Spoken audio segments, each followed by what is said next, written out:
My sister will try to join. Do you want to sit and what do you want me to do? I think so. Yeah, that's fine. Sorry. All right, I'm sorry. Good evening, everyone. Thank you so much for being here. And I want to thank our guest lecturer tonight because July in Newport is the best month to be here. Don't you all agree? We love July in Newport. But it really is a pleasure to to welcome you all back here to Rosecliff. This is the second lecture of the year that is live. And there are a lot of people watching on Zoom, which is fantastic. The series during the summer is called Gilded Age Sports. The last lecture was about baseball. Tonight it is about the wonderful sport of coaching, and we have a real expert. I do want to, on a more somber note, I do want to say that tonight's lecture is the David B. Ford and Pamela Ford Lecture. This was endowed by David Ford many years ago. He was a trustee of the Preservation Society. He died about 6 or 7 months ago, maybe a little bit more. He was one of the best board members one could ever have. Very philanthropic and a tremendous preservationist. Owns a beautiful house in Newport, Miramar, which he spent a tremendous amount of love and affection making sure it was restored. So I'm really saying a little prayer for David because we adored him. He was also very active with Coaching Weekend, and as you know, we couldn't host Coaching Weekend this year because of COVID, but we are hosting it next year. And the dates are August 12th through the 14th. We're just beginning to plan for it. I hope you can come. And that is a really special time here in Newport, and I am looking forward to it. We have some lectures coming up on the 29th of July here at Rosecliff and also via Zoom. The Ito and Peter D. Kiernan Lecture will feature our two research fellows, Mary Kate Smolensky and Catherine Doucette, who will present their findings on the research that they have done on Hunter House, and that's going to be an interesting one. And you can learn more about upcoming lectures by going to the newportmansions.org website and push the tab Learn. And we're going to be bringing a number of other lectures to you. They're free. We would love your support. My little pitch, I'm going to be very gentle on it, but we would love your support. At the end of this lecture tonight, we will have a question and answer period, and Leslie Jones, who is the Director of Museum Affairs, is going to help lead that. Leslie, by the way, does all of the planning for our lectures throughout the year, along with Bridget. Where are you, Bridget? She's here, Bridget Gallagher, and they deserve a round of applause because they have done phenomenal work. And you will be able to ask questions of Mary Chris. I'm sorry that those who are on Zoom can't do so, but those of you here who are live can. So now on to our speaker, Mary Chris Foxworthy. She is a well-known researcher and historian. Her grandfather owned one of the last creameries in the United States that still used horse-drawn milk wagons. I love that. You'll have to tell us more about him, okay? And that motivated in her a great love and passion for horses and for keeping history alive. She has done a lot of research for the Gloria Austin Collection of the Equine Heritage Institute and has presented numerous equine educational programs around the country. She has 2 books that we sell in our stores, one called Coaches and Coaching Throughout the Ages, and she is here tonight to sign that book if you're interested in buying it, and a second book called Horses in Newport, A Coaching Weekend. And again, you can get those in our stores and online. She is an active exhibitor in the carriage driving and dressage, and she's going to be discussing some of those things with us. And I hope that someday you come to coaching weekend, Mary Chris, because you would be a great addition to that weekend. So let's give Mary Chris a wonderful welcome.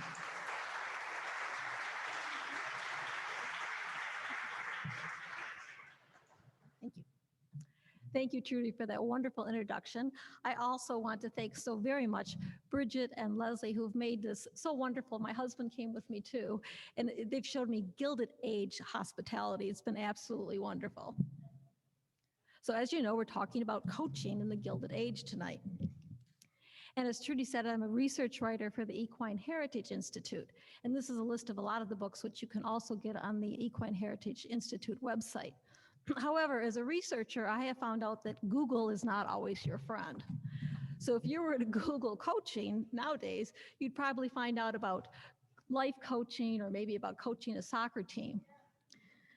But if you were to Google coaching back in the Gilded Age, if they had internet, this is the kind of coaching you'd find out about. And this is the kind of coaching we're going to talk about tonight. The Gilded Age was an era filled with parties, lots and lots of parties. And I'm going to share with you some stories, some anecdotes, and some pictures, lots of pictures of lots of people, because if you were anybody, you were on the top of a coach. The Gilded Age was a term coined by Mark Twain in his book, The Gilded Age. And in the book, he divided people into 3 different groups. Those 3 groups were the antiques. And I think it's very interesting that in this particular picture, if you look at it, he's showing people on a coach as the antiques. The antiques were the aristocracy. The aristocracy of the middle ground were the people that we consider nowadays middle class. They kind of stayed out of the gossip and stayed out of the scandal. And the parvenus were the people in his book that he referred to as the new money, the new people that wanted to be like the aristocracy, but they couldn't be like that. But the Gilded Age was an era filled with all sorts of excitement and parties and a lot of changes in technology, changes in social mores as well. Horses were everywhere during the Gilded Age. The peak of the horse population in the United States occurred in 1915, and at that point is 26.5 million horses.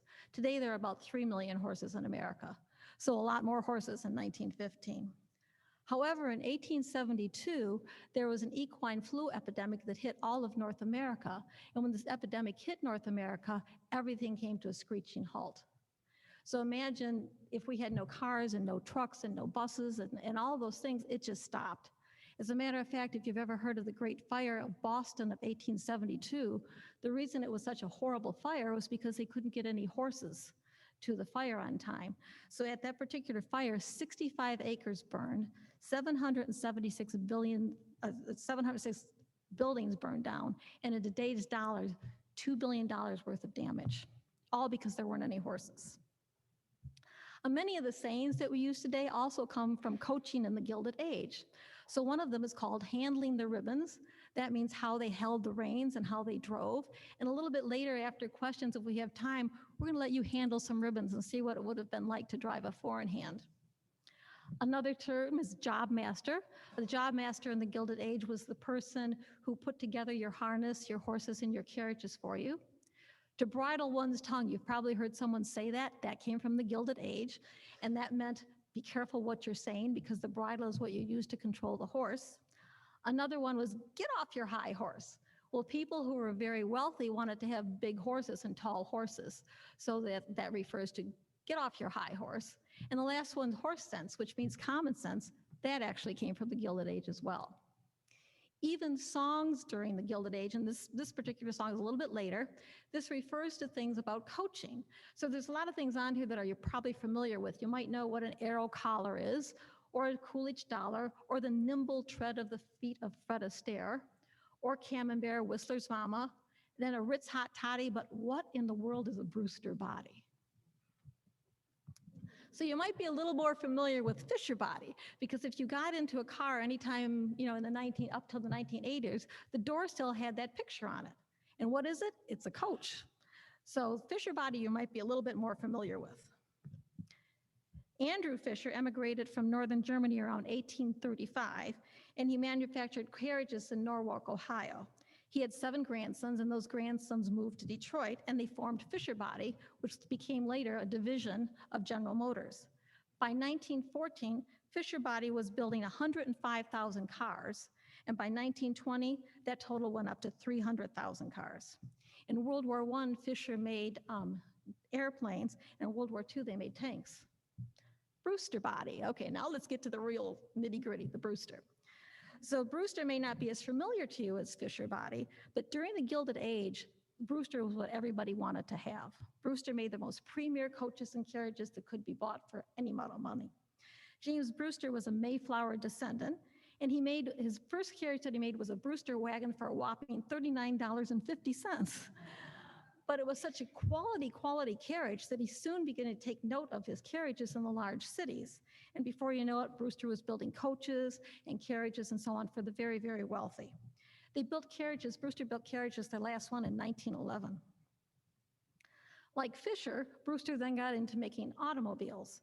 So Brewster made all of the Rolls-Royce bodies, and many of the innovations that were on Rolls-Royce came about through Brewster. For instance, the roll-up window, that was Brewster came up with that. Brewster kept records of all of the family's colors. So on all of the coaches that they had specific colors in the family crest, and when they started making cars, they also had those colors. J.P. Morgan had a dark bottle green, Vanderbilt had a special shade of maroon, and Aster's had a very special shade of blue. So if you owned a carriage nowadays that was made by Brewster, they have all of the records, and you can actually find out who your coach or carriage was made for and what color it was originally. So if you wanted to restore your Brewster, you could restore it to look like it did originally. So it doesn't matter whether it's Brewster or Fisher, and they made the cars, many of these carriage manufacturers, it all started with carriages though. So does it mean when they started making these cars, it was an end of an era? Absolutely not, because most of those cars couldn't make it down the roads. So some of the horses had to always bail out the cars because they couldn't make it down the road. And when the Great Depression came along and people had bought cars, suddenly they couldn't afford the gasoline. So out came old Dobbin, and you cut off the front of your car and hooked up your horse to your car. But eventually, even though the automobile was there, this necessity of having a horse and having carriages became a sport. So today we're going to talk specifically about English coaches, because if you come here for Newport week, for coaching weekend in Newport, you're going to see the English style of coaches. And that's how the whole sport got started, with the English style of coach. So the first coach I want to talk about is a stage coach. And that's exactly what its name is, what it did. It went from stage to stage, from stop to stop, about 10 to 15 miles apart.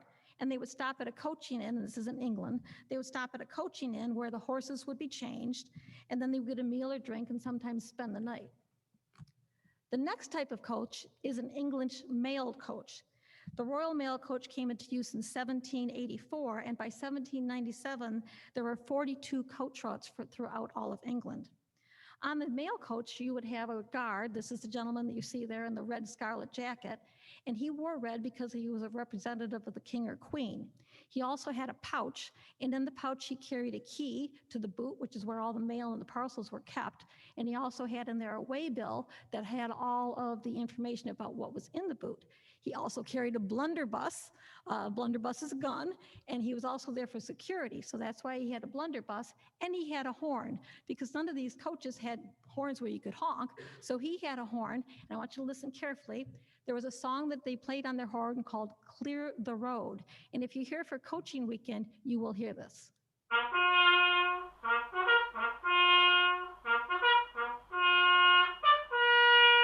That's called Clear the Road. So I'm sure that you've probably heard that if you've been here for coaching weekend. Another type of coach that was popular in England was called a road coach.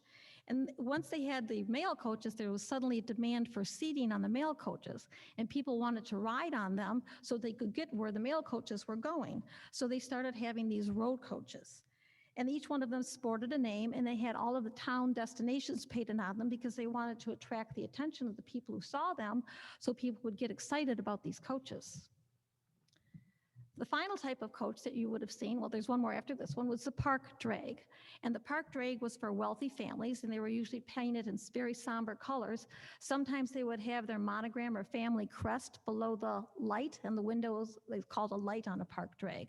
So sometimes you would see that. But a park drag was a private vehicle, and it was used by wealthy families. Another type of coach is a private road coach. And these are all the coaches that you would see at a sporting weekend here. You see a private road coach, you see a mail coach, and you see a park drag. The private road coach was used by wealthy families to get from place to place. It was used to get from their estate to perhaps their summer home, or they would use it to go to the hunt or go to races and so on. They could be driven by the owner, or they could be driven by a coachman. In France, they had a coach called the diligence, and this was their version of a stagecoach. This is a full state coach, and this is owned by Gloria Austin. And she found this particular coach in a movie studio out in Hollywood. It had been used in the movie 1930s, Prisoner of Zenda. And as she looked at it closer, she thought to herself, this looks like the real deal. So as she investigated, she found out that it was owned by the Habsburgs. So she shipped, yeah, it's the real deal. So she had it shipped back to Europe and had the entire coach restored. The gold you see on it is gilded gold. The threads on the hammer cloth are actually really real gold. They were able to find the looms that made the upholstery on the inside, so they were able to recreate all of the upholstery on the inside. Then she had all the harness made for just like they had been for the Habsburgs. She had harness made for all of her horses. She had 6 Spanish horses. So she had harness made for them. And then she did a grand display when it came, and she actually found a relative of the Habsburgs to ride on the coach to make it absolutely perfect. You can see this particular coach at her farm in Weirsdale, Florida. So it's there along with the harness and everything, and the horses. Another kind of coach, which you will not see on Coaching Weekend, is a Concord coach. You've probably seen these if you've watched Western movies. There's not too many of them left because unfortunately they drove them over the cliffs a lot in the Western movies. But this coach is a little bit different because it's sprung on leather, and it was sprung on leather because the roads were so rough, so it gave the people a little bit more comfortable ride. Do you remember when you were a little kid and you went to the doctor's office and they had Highlights magazine? And one of the pages in Highlights magazine was find the difference between the pictures. Well, I'm not going to make you find the difference between a park drag and a road, because there's a lot of differences. But obviously, the easiest one is the colors. A road coach, so if you're here for Coaching Weekend, when you see a coach painted in bright colors like that, it's a road coach. And you're going to see the people dressed a little bit differently on a road coach and a different type of harness on a road coach. There's a few other things I want to point out to you on a coach, the difference between a park drag and a road coach. So on the park drag, you'll have the monogram on the door, whereas on the road coach, you'll have the destination or the name of the coach. On the park drag, between the 2 seats, it's called a wicker imperial, and that's where they keep the food and the libations, whereas on the road coach, between the 2 seats, there's straps, and that's where they would put the luggage. So when you're here for Coaching Weekend, look at little things like that, and you'll see the differences between the coach. On a park drag, the boot in the back drops down, and inside all those drawers, they keep the linen and the silverware and the crystal so they can have a tailgate party. Oops. On a road coach, however, it opens to the side, and because it's a road coach, what they're going to carry in the back is things in case they break down. So they're not going to party, they're going to make repairs on the road. Eventually, however, all of this, coaching became a sport rather than a necessity. In the 1830s, railroads took control of the mail delivery in England. So the country gentlemen bought up all of the road coaches and decided, let's race each other and let's try and break the records of what they used to do with the road coaches. So they would get people all dressed up and they would sit on top of the coaches and say, yeehaw, let's have a race. Imitation is indeed the sincerest form of flattery. These gentlemen who bought up these coaches so badly wanted to imitate the coachmen of the past that one of them actually had his front tooth pulled out so that he could spit between his teeth like the coachman used to. A little extreme. By 1860 in the United States, 30,000 miles of railroad track had been laid. So the same thing happened here. So the growth and the shift of the population increased the needs for wagons and horses and things in the cities. And the railroad also increased people doing different jobs. And those jobs created a class of people that we know as the robber barons. So these very, very wealthy people, thus the Gilded Age was born. And they wanted to imitate what they had seen in England, and they wanted the big, large houses, they wanted the big horses, they wanted the fancy carriages, and they wanted the coaches. So what do you do next? You start a club. If you're going to have horses and you're going to have coaches, the next thing you have to do is start a club. On the left is the original members of the Coaching Club of New York, which was the first coaching club. And on the right, if you're somebody, you're on a coach. So there's Mrs. O. Gould Jennings. She's the sister of the wife of William Rockefeller's wife. So that counts as somebody. Coaching clubs then and now. So the New York Coaching Club was started in 1875 in New York by Colonels Delancy, Kane, and William J. In 1890, the Four in Hand Club of Philadelphia was formed. Both of these clubs still exist today. The Four in Hand Club of Philadelphia, however, fell on a little bit of rough times in the 1940s because most of the people were dying off, but fortunately revitalized the club in 2009. Many magazines often covered anything about coaching because much like today, Sports Illustrated will cover basketball and football and so on. Coaching was the thing, and coaching is what they covered in the magazines. It's a little hard to see, but the picture with the magazine opened on the bottom, there's a picture of a coach in front of a statue. And it's fun when you look at these things and think, that looks familiar. Well, that statue is still there. It's a statue of William Sherman in Manhattan's Grand Army Plaza. And that statue was dedicated in 1903, and that statue is still there. References to coaching were everywhere in the Gilded Age. If they were advertising men's clothing, they did the gentleman sitting on top of a coach.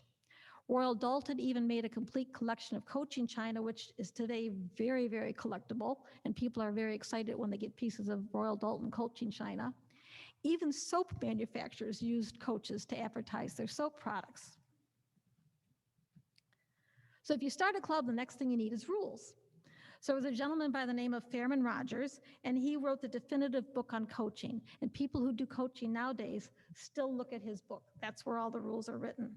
He was a professor of engineering at the University of Pennsylvania and co-founder of the University of Pennsylvania School of Veterinary Medicine. His collection is over 1,000 books, which is housed at the University of Pennsylvania, and these books date from the 16th century through the 20th century. It's quite a large collection. Now the horse is my favorite part. So if you have coaches and you have all these people doing it, they need to get a horse. So in England, the most popular horse that was used was the horse on the left. That's the Cleveland Bay. The Cleveland Bay was actually bred by monks because it was used as a pack horse. It was a well-boned and very sturdy horse. When they found out that they were needing the horses for the mail routes and so on, they needed a swifter horse. They then crossed the Cleveland Bay with their thoroughbreds and came up with the Yorkshire coach horse, which is the horse on the right. He was a little bit faster, but still very sturdy and very big boned. The Cleveland Bay is rare. It's still a horse that is available today. The Queen of England has Cleveland Bays. The Yorkshire coach horse is extinct. The thing that was different between the horses in America and the horses in England is that our horses here in America were speedy trotting horses. This is the home of Morgan horse. So Morgan horse is a speedy trotting horse, and most of the horses in America were like that, very speedy.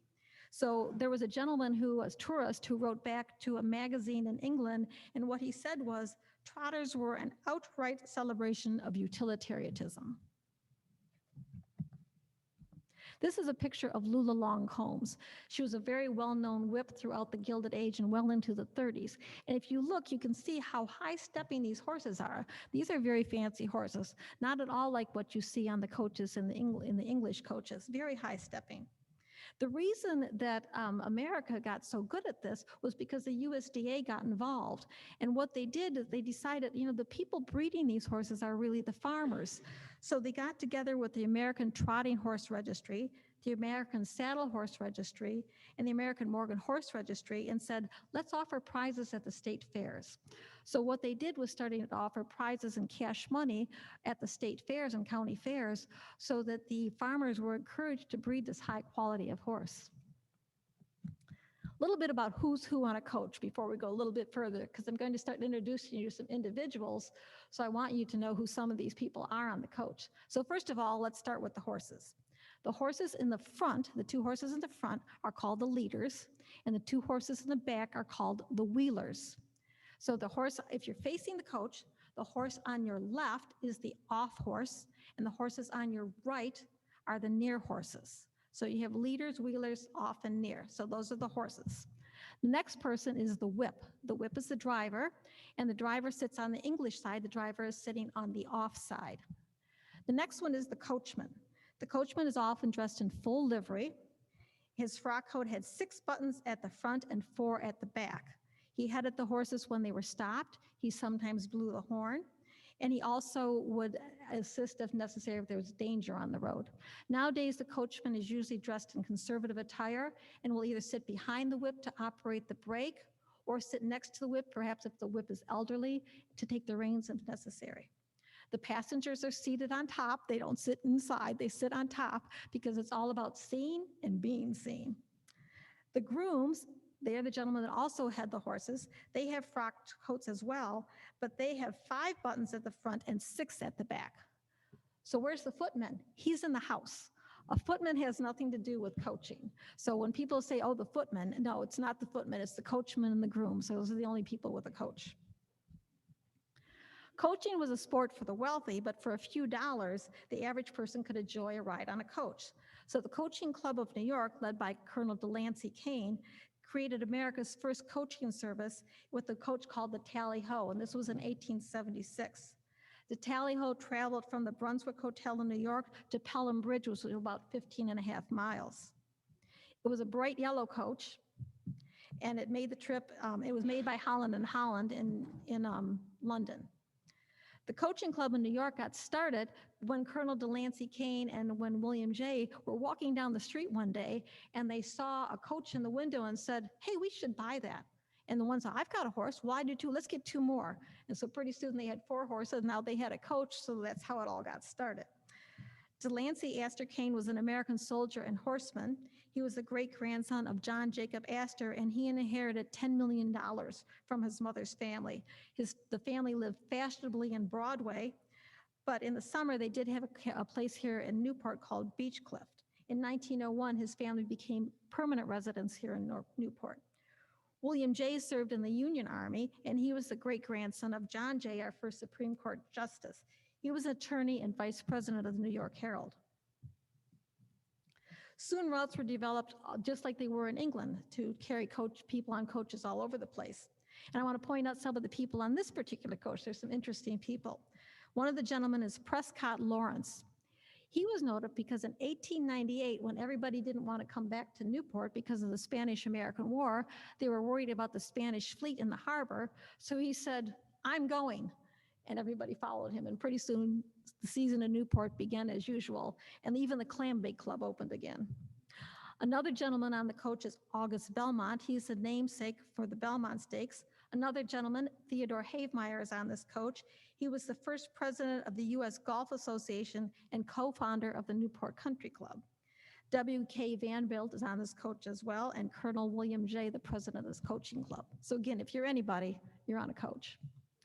This is the Tally-Ho now. It's at a museum. It's at the Long Island Museum of American Arts and History, and it's undergoing restoration. Soon they added the Tantivy and the Greyhound coaches to the routes along with the Tally-Ho. The Pelham route was operated under the joint management of J.R. Roosevelt and C.O. Iceland. I don't have a colored picture of the Tantivy, but that's the Tantivy on the right. And the body color was maroon, panels, vermilion running gear, scarlet box, and cushions. Oh wait, I do have a colored picture of the Tantivy. The Tantivy is now currently owned by Mr. and Mrs. William Vendetta. They're in Cochranville, Pennsylvania. And the name of their farm is Coachhorn Farm. And as you can see, it's restored in its original colors. The picture in the middle are the Vendettas showing at the Royal in Toronto, and on either side, they are showing it at the Devon Horse Show in Pennsylvania. If you look at the picture in the middle, the horse has a red ribbon, and in Canada, that's first place. In addition to the Tally-Ho, the New York Coaching Club also ran the Pioneer. and the Pioneer is now housed at the Breakers stables. The Pioneer was used by club members on a number of very famous runs. One of the runs was from New York to Newport by Reginald Rives, and this was in 1909, a total of 206 miles. He was the president of the coaching club, and he compiled a book called The Coaching Club, Its History and Activities. He was the secretary and treasurer of the National Horse Show from 1925 to 1934, and for 9 years, he was the whip of the public coach, the Pioneer. The picture on the right is his estate in New York, called Carnworth Manor. It overlooks the Hudson River, and he was well known for having the largest stable and collection of horses and carriages at the time. Another famous run of the Pioneer was from New York to Oakland Farm of Alfred Vanderbilt. That run was 181 miles. That's his indoor arena on the right. Most of us who have horses would die just to have an indoor arena, let alone the size of one that you would find at most state fairs. Another famous run of the Pioneer was done from New York to Seward Webb's Shelburne Farm in Vermont. This particular run was 294 miles. Seward Webb and his wife Lila Vanderbilt Webb created a 3,800 acre estate, and this was noted for its agricultural innovation. Its landscape design was done by Frederick Law Olmsted, who also did Central Park. His dream was to breed hackney horses for people to use and for farmers to use, but unfortunately his dream didn't manifest, and by 1904 the entire enterprise failed. Oops, missed a page. So besides runs on a coaching service, they also once a year New York Coaching Club did parties called tally-ho parties. And the tally-ho parties went from Holland House to Fifth Avenue to Central Park in what the New York Tribune called grand style. Wealthy New Yorkers dressed in their finest, and they would get on the coaches to go and drive. In this particular picture, the gentleman driving is a man by the name of James Hazen Hyde. James Hazen Hyde was the supreme partier of the Gilded Age. Doesn't he look it? He looks the part. At the age of 23 in 1899, he inherited the majority shares in the billion-dollar Equitable Life Insurance Society. It was the third largest life insurance company in the world. He admired somebody from Paris very, very much. And if you look at him, you think, who does he look like? Louis XIV. He loved everything about Louis XIV and everything about Paris. But unfortunately, a party was his downfall. He decided to rent out a restaurant in New York called Sherry's. He rented all 3 floors, and he had them bring in sod and flowers, and he made the whole thing look like the gardens at Versailles. And he had everybody that came to his party, they dressed in powdered wigs, they had their pictures taken, they put on a ballet. I mean, the party was incredible. Everybody was there. Anybody who was anybody was at his party. But afterwards, everybody who was at his party soon turned on him. And they decided it was time for a Wall Street scandal. So the board of directors felt that he was too frivolous to be in control of the company, so they decided that they needed to oust him. So rather than go down in defeat, he got in his private hansom cab, put violets on his horse's bridles, violets in his lapel, and went into the office to find out that he was no longer in control. So where did he move? Well, Paris, of course. Where would you move if you love Paris? That's where you're going to move. And he was actually still very, very loyal to the United States. During World War I, he turned his apartment into a hospital, and he worked for the American Red Cross. And then his son, during World War II, ended up being the ultimate spy master, and he did a lot of help for the Americans in their Normandy invasion. Once a year, the New York Coaching Club made the 97-mile trip from Philadelphia and back. In October of 1901, the trip to do it was made in record time. It was organized by James Hyde, along with Alfred Vanderbilt and Maurice Howlett. There are many, many scrapbooks of this event. As a matter of fact, you can even buy them on eBay. There's so many scrapbooks. They used a Tantivy for this particular run in 1901. They left New York at 6 in the morning. They arrived in Philadelphia at the Hotel Bellevue at 3:22, and they started the return trip at 3:27. They arrived back in New York at 1:32 in the morning. They had 16 4-horse teams along the route that were supplied by Vanderbilt to make the changes, and they had a couple of 6-horse teams as well to use when they got to hills or when they got to very sandy areas. And they also did all of these changes in 2 minutes. That's pretty fast. And they didn't have cell phones to call ahead and say we're coming. They had to know what to do. But besides all of these coaching runs, club members of the New York Coaching Club also drove for pleasure. They drove for pleasure because that's what they could do, and that's what they liked to do. It was society's dress parade. The 60 members of the New York Coaching Club also had 43 private park drags among them. So in the age before television, watching coaching was truly a visual spectacular. On Fifth Avenue, the ladies' carriages and phaetons and coaches all drove up and down Fifth Avenue. And when Fifth Avenue became a one-way street, Emily Ford Vanderbilt declared that it killed society. If you wanted to be seen, that's where you had to be. It was on the top of the coach. Not only were you on top of the coach that you could see everything, but everybody could see you as well. Stock would be taken if you had a new hat, new livery, new bow, who was in the pink, who was under the weather. It was a time to find out what everybody was doing. They would drive around on their coaches and ask each other and check out with each other. Again, notable people on a coach. On the left is Mr. William Gulliver. He was the vice president of the coaching club. And on the right is William J. Coaching clubs also held annual parades down Fifth Avenue and through Central Park into New York City. Not long after the winter social season ended in New York, society started getting ready to come to the cottages in Newport, that season began in July.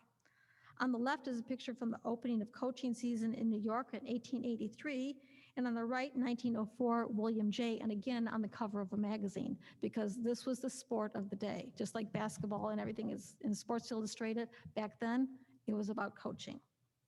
Oftentimes when they went out for these drives and so on, they would stop for lunch on the way, and the grooms would take care of the horses, and they would stop and enjoy each other's company and have a little bit of a lunch along the way. Sadly, so many of our pictures are black and white, but I did find one colorized picture of William J. with his canary and red coach. And on the left, there's a listing of all of the coaches, and you'll see quite a few Brewsters in there, who owned them and what color they were. So they're pretty interesting colors and combinations. So when people buy these coaches, and many of them are still available today, you can research and find out what colors they were and have your coach recreated exactly the way it was built, particularly if it's a Brewster. You can find out everything you want to know about a Brewster. Again, this is about to see and be seen. And we're going to talk quite a bit about Mr. Vanderbilt a little bit later, but he's quite the dapper gentleman sitting on top of his coach.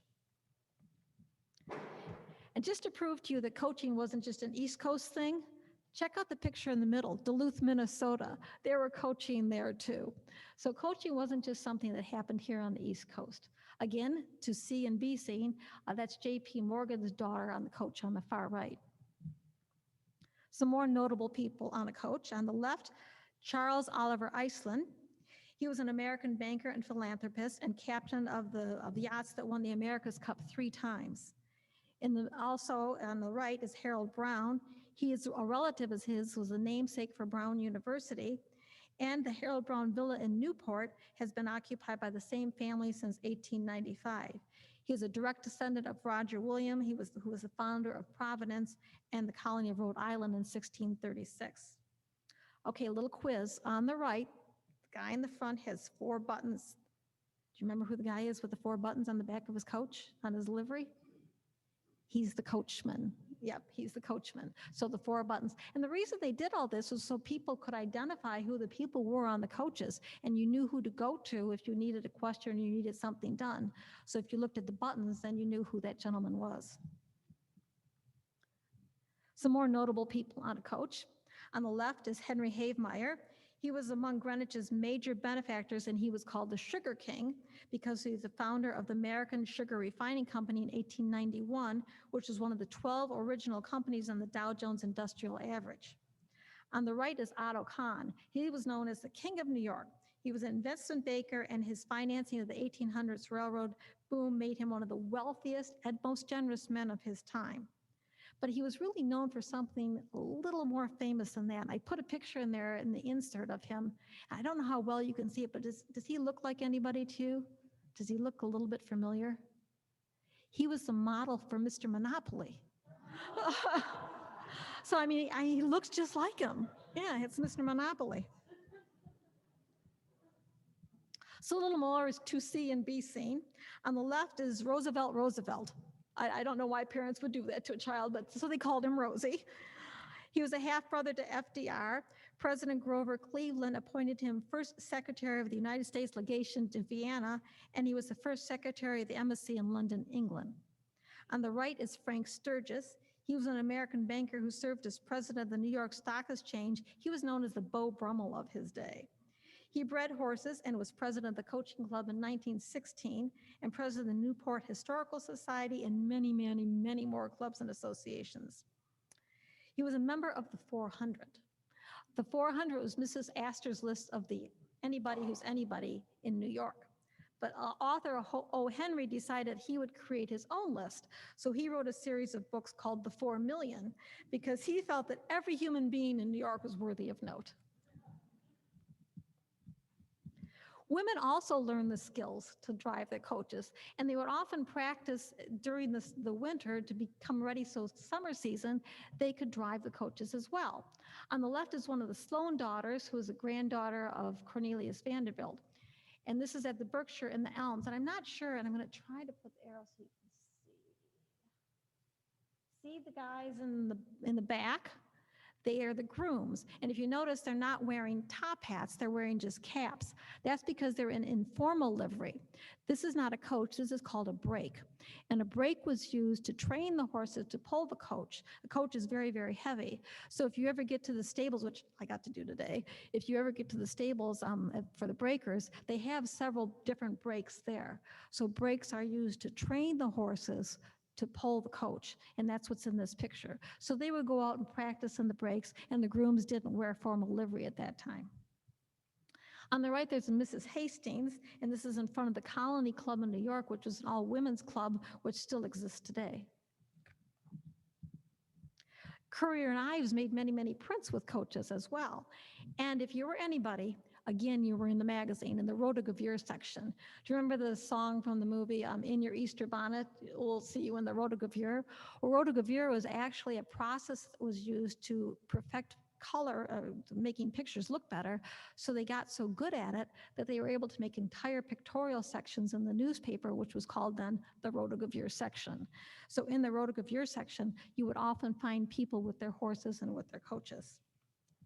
Eventually, though, the coaching club's annual parade had to be canceled because of the congestion in the city, and it was replaced by a race that was run in honor of the club. So before all the road races and the horse shows, coaching clubs merely drove their teams to the races, and that's all they did. They would drive to the team, they would get off, and they would watch the race.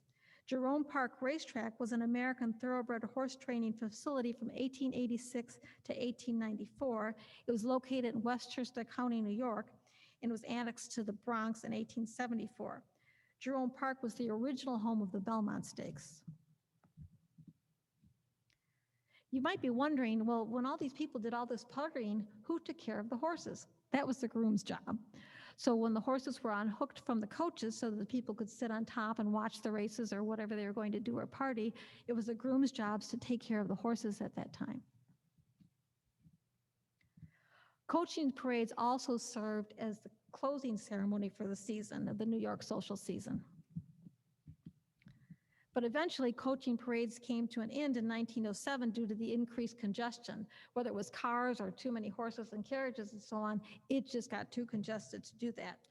So Alfred Vanderbilt decided, well, that's it, I'm out of here, I'm going to England. And he decided that he was going to take his coach to England because he thought the drives there would be more enjoyable and less congested. But when he did that in 1908, coaching activities in New York City came to a screeching halt, and nobody wanted to participate anymore because Mr. Vanderbilt had left. So a man by the name of Mr. Howlett put his coach, the Magnet, into service as a road coach, and he allowed any competent four-in-hand driver who could drive a four-in-hand to drive the coach. Unfortunately, this coach no longer exists because the reality of the situation is in 1914 it was hit by a trolley car. As city driving became more difficult, road races became more popular. So in 1905, Vanderbilt won one of these road races. It was a 6-mile race along Ocean Avenue in the West End. Many of these road races were part of horse shows. The Madison Square Garden was where they held the National Horse Show every year. And while everybody was in Madison Square Garden exhibiting their 100 jumpers and so on, out on the roads there was this road race happening with these gentlemen and their coaches. In 1909, there was a jumping class going on in the ring when Mr. Vanderbilt came screaming into the ring because, you got to keep your time. So of course the class stopped. The race was a 9.5-mile race from Arrowhead Inn to Madison Square Garden. There were thousands of spectators there, and they were all cheering because they were hoping to see Mr. Howlett come in first because he had won the previous year in record time. So they were shocked when they saw Vanderbilt come in. But the reason that Mr. Howlett didn't come in first is because he fell ill on the way. And if you look closely at the picture on the left, this is Mr. Howlett. So I've got the pointer on Mr. Howlett right now, and he's sitting on the box seat. He's sitting where the driver, but he doesn't have the reins. He handed the reins over to that gentleman. So that lost some time when he had to hand the reins over. And if you look, he is not holding the reins in one hand, he is driving two-handed.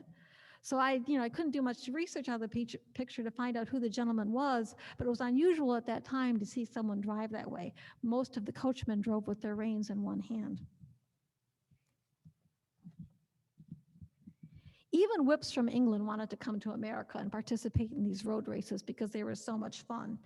One of the most famous whips that came from England was a man by the name of Mr. Founds, and this picture is sort of the staging area getting ready for the race, which looks pretty exciting to me.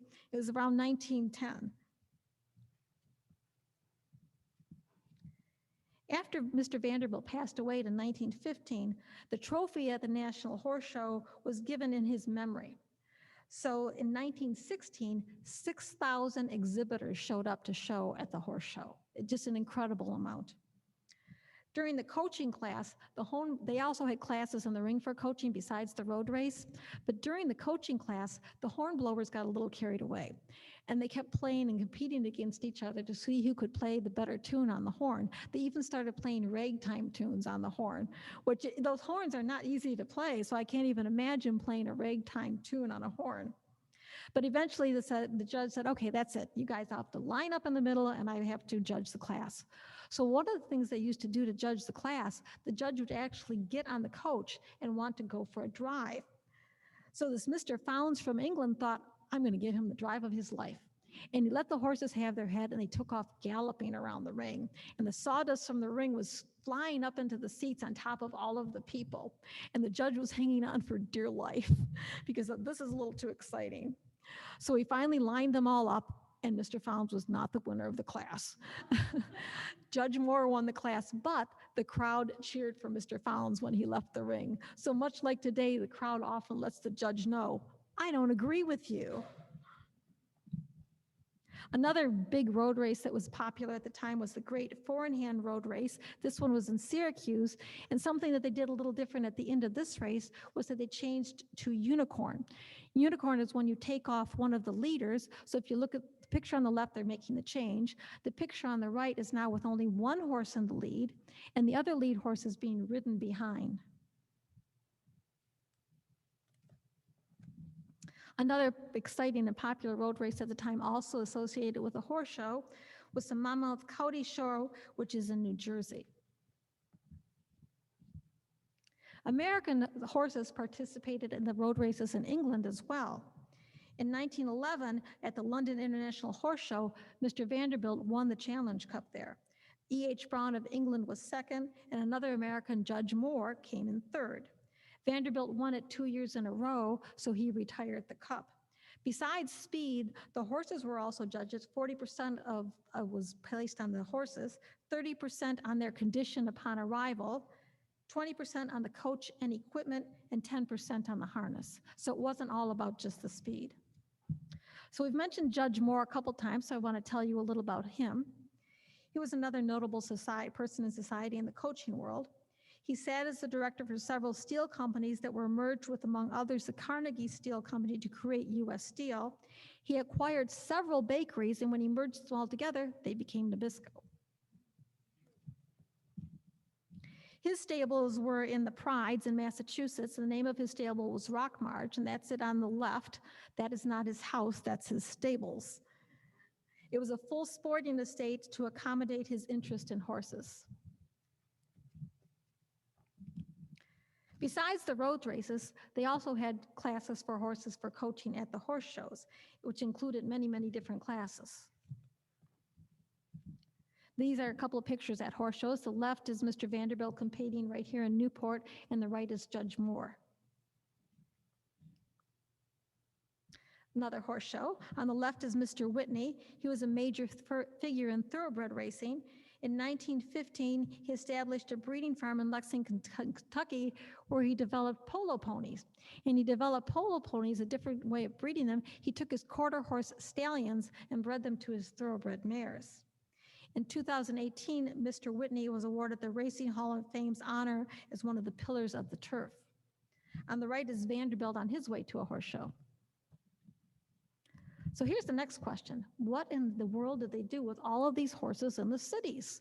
I mean, that's just incredible. They're living in the city. What do you do with them?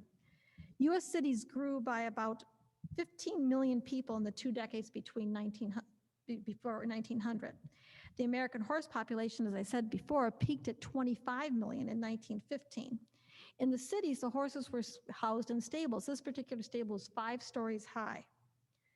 Some of them even were in turn dependent on everything else in the city. So just think about it. You've got all these horses in the city. You have veterinarians, you have people to repair wheels, you have harness makers, saddle makers, blacksmith. Everybody was dependent on horses, and the livelihood of many, many people were also dependent on horses. So where did you get your horses, and where did you get your carriages? Well, nowadays we would go to the car dealer to get our carriage or to get our car. Back then they went to a place called Van Tassel and Kearney, and they were a resale shop, and in Van Tassel and Kearney they sold carriages and they also sold horses. The building is still there in New York today. Even Vanderbilt sold his horses through Van Tassel and Kearney. And this is a newspaper article I found listing ahead of time all of his horses that were going to be sold. So after he was done running his coach that day, he unhooked them and took them down to Van Tassel and Kearney, and they were sold. If you've ever walked through New York, you may have seen something that looks like this. The green door is, of course, the people door. The door that's at street level is called the horse door. So they would bring the horses in through that door, walk them down a walkway, and in the back, there would be that's where the stables were. So that's the horse door.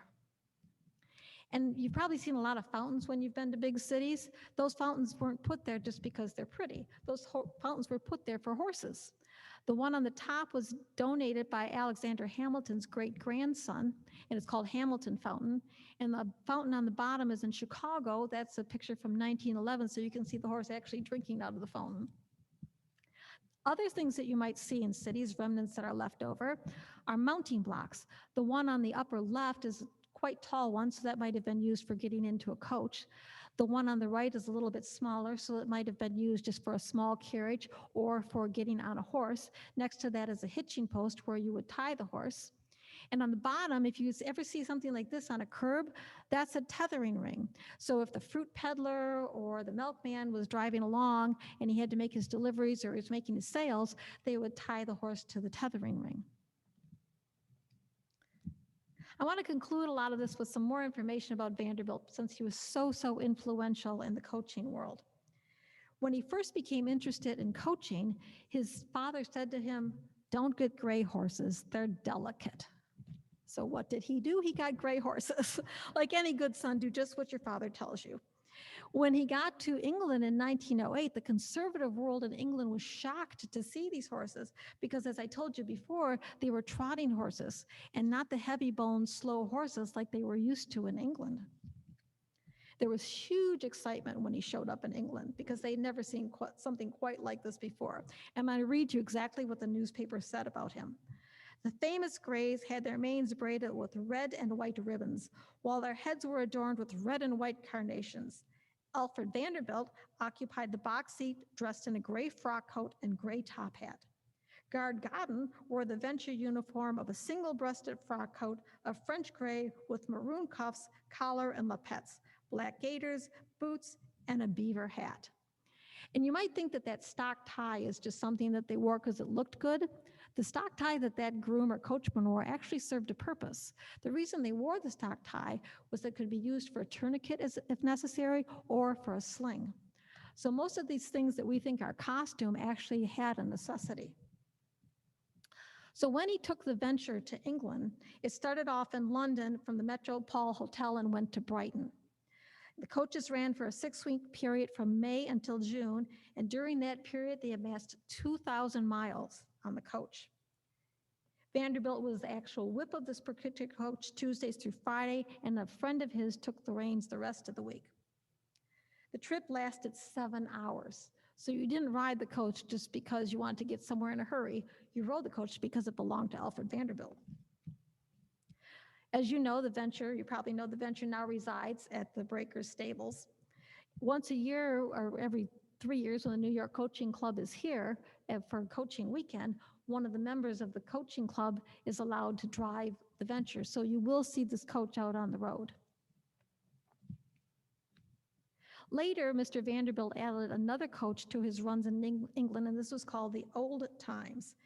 At one point, he actually shipped 26 horses and 16 coaches to England, along with all of the grooms and everything necessary.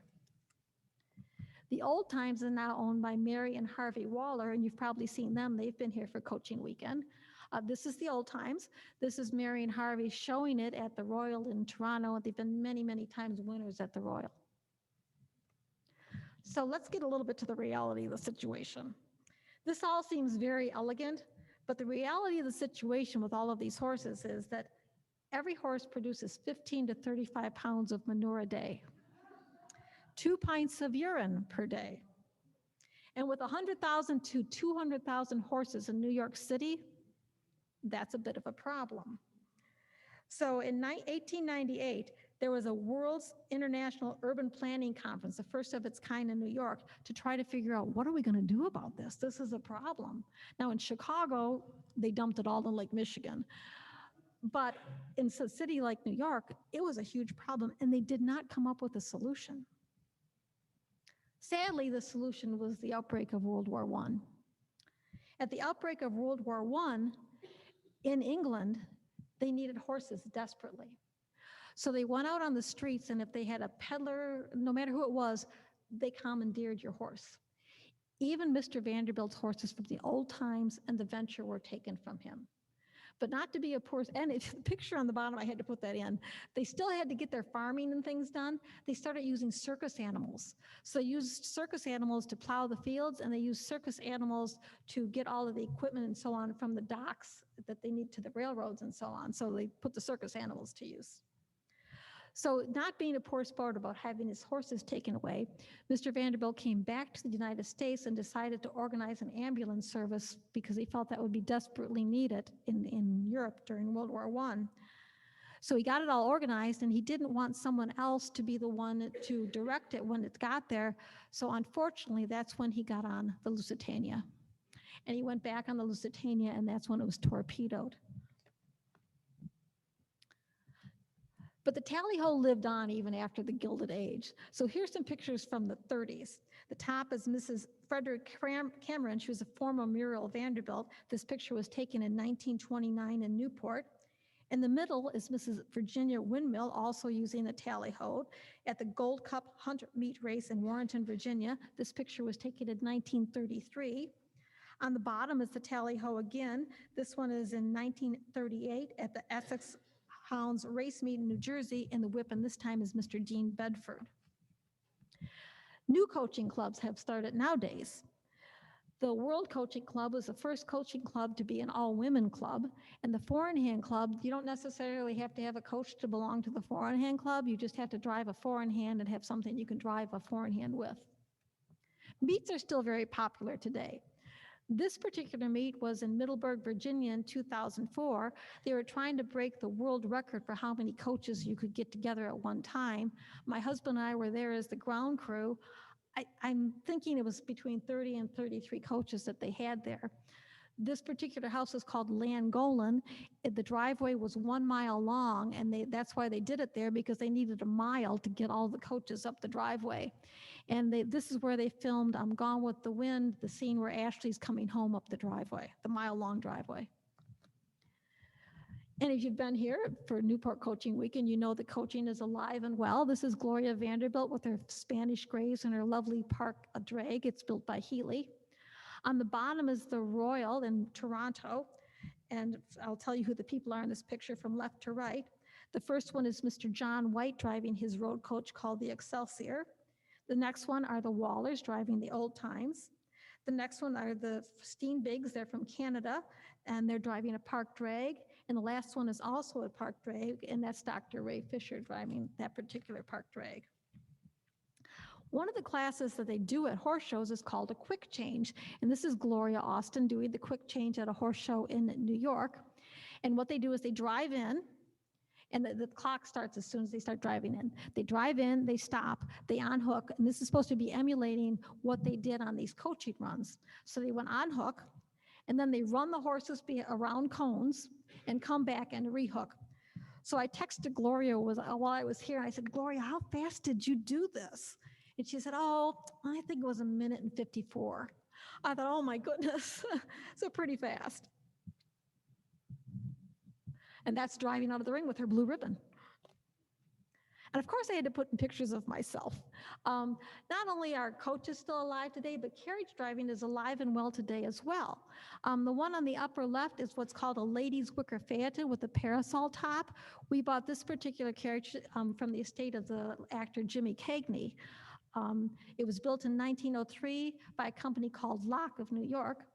The carriage at the bottom is called a Concord Runabout. Just like the Concord coaches, this particular runabout has a curved body so that when you were driving, because runabouts were used to go to town and do your shopping. So if you're driving, you put your packages in it, and if it started bouncing, the packages went to the middle instead of bouncing out. This particular carriage was built in 1872, and it's all bird's eye maple and all original. It still has the steel on the wheels. It has a parasol as well, but since my husband is driving it, it's not quite appropriate to have a gentleman driving a parasol. And on the right is a gig. This gig was built by Flandrow. He was an apprentice to Mr. Brewster, and then opened his own firm. This is called tandem when you drive one horse in front of the other. And it's sort of like if you didn't have a horse trailer back then because you didn't have cars, this is how you got your horse to, if you're going to the hunt. The horse in the front would be the horse that you're going to ride once you got there, and then the horse in the back would rest. So I want to thank you so much for being such a wonderful, wonderful audience. I have lots of friends that I need to thank who gave me pictures from their collections.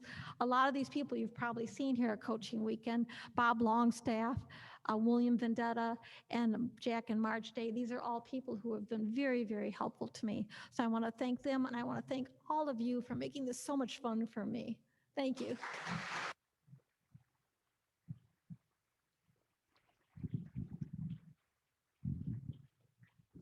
Thank you so much, Mary Chris.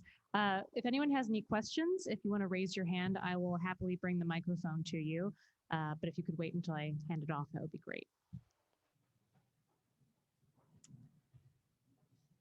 Back here. Thank you. First, wonderful talk. But my question is there a difference between a carriage and a coach, or is there any difference at all? Yes, a coach is a large four-wheeled vehicle that's very tall and people sit on top and so on. A carriage is usually a two or four-wheeled vehicle.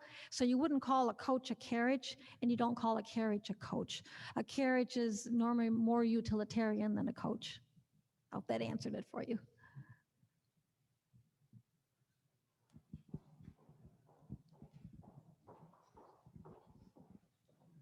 Mary Alice, can you talk a little bit about the sport today? Are there many whips out there? Are there many people who really are continuing to drive and take Yes. care of these wonderful coaches? Yes, absolutely. There's not as many horse shows as there were maybe 5 or 6 years ago, but there's still plenty of horse shows that have carriage driving classes. The largest show in North America was in New York. That show went on for 40 years and no longer exists. There's another show now in Wisconsin. This year they will be celebrating their 40th anniversary. The show in Wisconsin usually attracts about 200 exhibitors. So that's 200 people with carriages. The show in Wisconsin does not have a coaching division. However, the show in New York did. That show in New York was in August, so it often competed with coaching weekend here in Newport. So that show did have a coaching division, and coaches would show up there. A sport that has become very, very popular now for carriage drivers is called combined driving. It's patterned after eventing, so it's a little bit different. You definitely don't use antiques for that, and it's more of a rough and tumble, we call the carriages war wagons because it's more of a rough and tumble thing. But yes, indeed, it still exists. Many Morgan horse shows have divisions just for carriages as well. So yes, it's still thriving, and you can still buy coaches and carriages, and you can still participate at shows. So yes.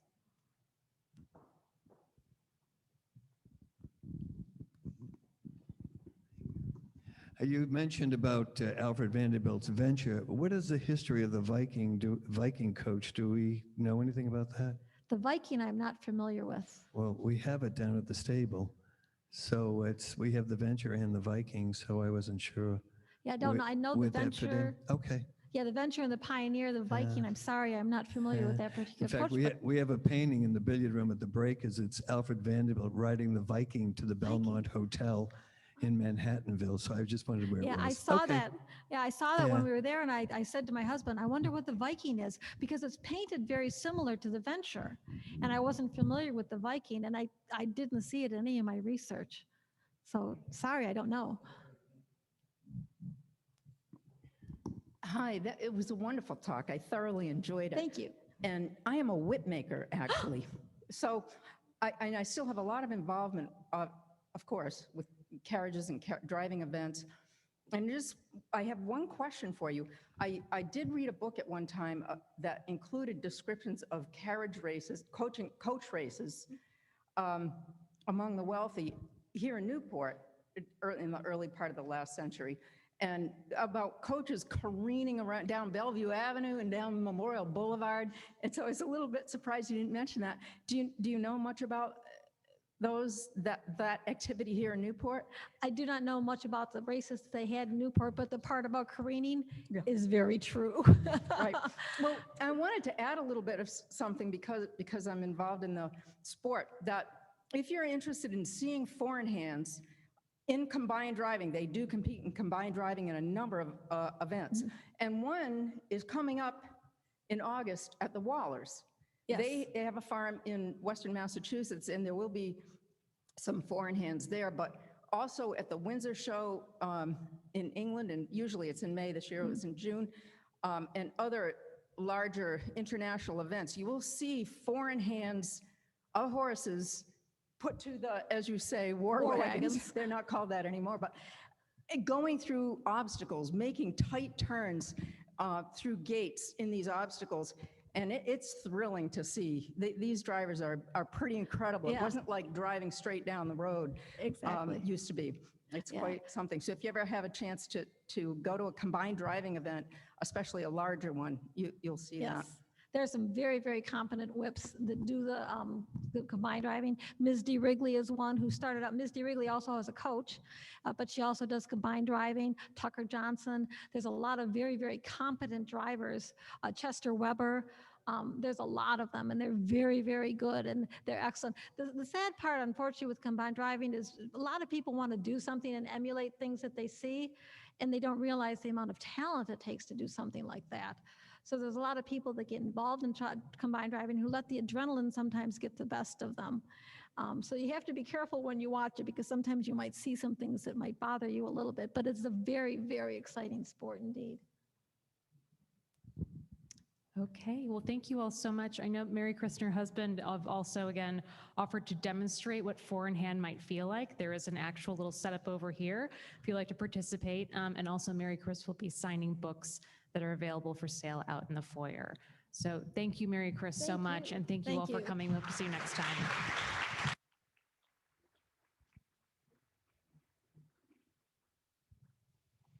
Join me on the